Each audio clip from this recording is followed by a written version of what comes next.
Hi everyone, Scrampthony Damp Tano here, the internet's busiest music nerd. And it's time for a review of this new 2hollis album, Star. Yes, here we have the latest LP from songwriter, rapper, singer, producer, Hollis Fraser Herndon, aka 2hollis. A Chicago native who has been at the center of a lot of buzz in the internet music scene as of late. His recent growth is certainly proof that a persistent grind and a careful attention toward what is popular and trendy at the moment can pay off. At this point, he's been releasing and recording music for years, originally building his catalog under the name Drippy Soup, but then eventually moving on to the 2hollis name by the time he was dropping releases that would put him on the map like White Tiger in 2022. And when trying that album out along with the more impressive Boy from 2024, I felt that the most impressive thing about 2hollis' output so far was just the range. Even in the lead up to this new LP here, 2hollis was dropping a pretty varied array of singles that had me wondering where the heck he was going to go next. Most recently you had the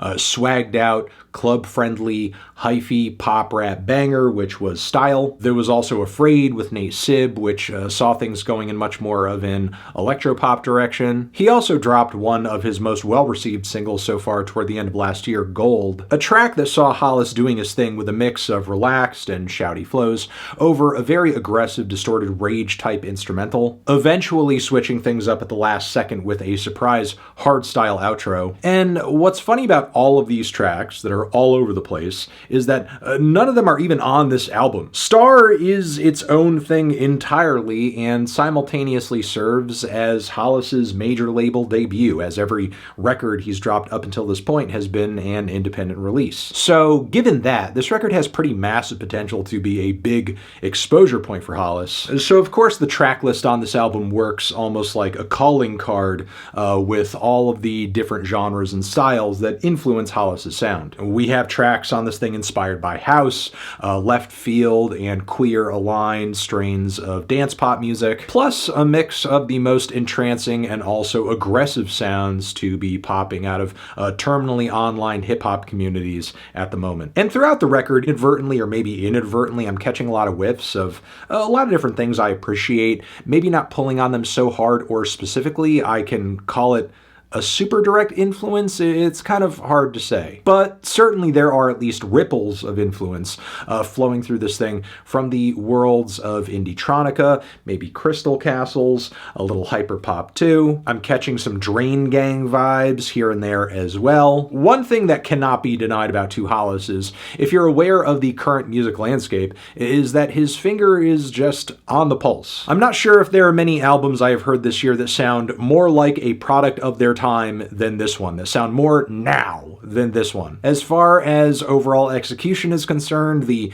production and mixing and flows throughout this record are competent, they're fine, and I would also say there is a noticeable care and accuracy to the way Hollis embodies all of the genres and styles that influence him the most. And occasionally when you get a hybrid of a couple of different influences at the same time, there is a seamless combination of the two. It goes over without a hitch. The issue I have with this record, though, is that no matter how many times I listen to it, there isn't a lot of it I can actually commit to memory, and there's not much going on that calls me back to the album all that much. I don't think the songwriting or structures on this record are all that stand out either. While I do think, again, it is apparent that 2hollis is inspired by a lot of different styles of music, it's rare that I think he's actually putting his own spin on any of it. The song Girl, for example, sounds like a really weak, forgettable Ian song of all things. And as I was finishing the project, I sort of felt this process of disillusionment happening a little bit, I guess, because I was growing more and more unimpressed with the ideas at the core of these tracks. Like the song Eldest Child, for example, which is like this random acoustic cut toward the very end of the album where Hollis is obviously going for a bit of an intimate, emotional moment, but I think an actual songwriter worth their salt would have written a song here that would have sounded good, whether it was wrapped in quirky, DAW-produced electro beats or, just like some simple acoustic guitar chords. But this track here, lyrically and melodically, is just kind of coming in and out with the breeze. There was nothing memorable or stunning about it at all. And then there's the closing opening track, Safe, which kind of read like this very long, meandering, aimless, auto-tuned tension builder with a lot of unfocused vocal and lyrical rambling and riffing. It really goes nowhere fast and doesn't even give us a payoff at the very end of the track to make all of this time that we're waiting worth it. Now, to the record's credit, I do think it sort of starts stronger than it finishes. The beginning intro of the album is cute, and the tight transition made into Flash is awesome as hell. And there's a certain rawness to the way that Hollis goes about his vocal delivery and very dry, crisp production on this track too. We have another hard-style outro on this track as well, which is a bit grating, but it's a fun switch up. But then immediately after this, the album's quality starts to drop off. The song Cope is kind of difficult to put my finger on. It just sounds like a very drab fusion of pop and R&B with production that is too flat and dry and rigid and soulless to make the song really sound all that great. Meanwhile, tracks like You and Nerve and Destroy Me, while they do bring punchier beats and grooves to the table, each song kind of sounds like a slightly more successful remix of a pop song that nobody could quite remember because the boyish generic vocals are kind of uninspired and bland. The melodies on these tracks aren't really anything to write home about either. The song Tell Me, I think, is what you get when you gentrify Kanye West's Yeezus. And the song Burn at its core kind of reads like a very,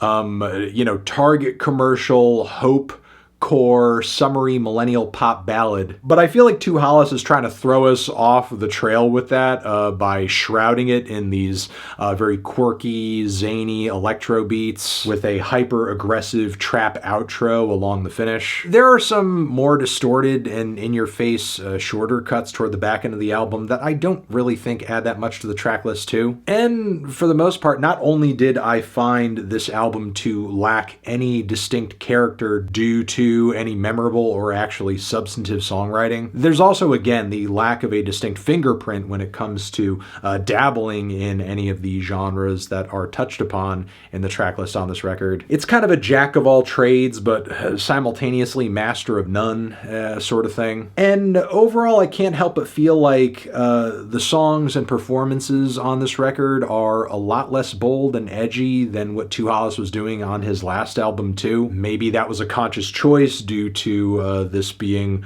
more of a potentially mainstream release. I don't know. Either way, it feels like a noticeable step down from the past couple of records. Not to mention that with this album being so trendy and being so, again, of the time period that it was born out of, there's really no shortage of much more interesting competitors when it comes to music that exists along the parallels creatively that this album does too. So yeah, overall, wasn't impressed by this record. Found it to be just supremely average in numerous ways, which is why I'm feeling a light to decent 5 on it. Transition, have you given this album a listen? Did you love it? Did you hate it? What would you rate it? You're the best, you're the best. What should I review next? Hit the like if you like. Please subscribe and please don't cry. Hit the bell as well. Over here next to my head is another video that you can check out. Hit that up or the link to subscribe to the channel. Anthony Fantano, 2hollis, forever.